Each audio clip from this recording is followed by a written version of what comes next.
Akademik Dušan Grudene danas je jedan od najslavnijih konstruktora automobilskih motora na svetu. Osnovne i poslijediplomske studije završio je na Mašinskom fakultetu u Beogradu.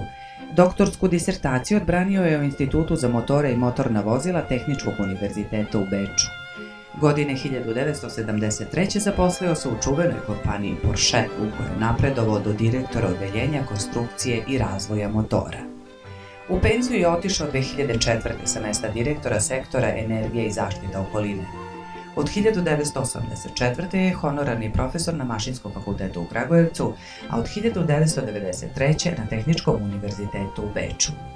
Osnivač je i predsjednik Društva inženjera i tehničara Nikola Tesla Baden-Württembergu, počasni doktor tehničkih nauka Univerziteta u Kragujevcu, potpredsjednik i predsjednik Evropskog koordinacionog odbora za razvoj metoda ispitivanja goriva i maziva i član Naučnog saveta Nemačkog društva za naftnu tehniku.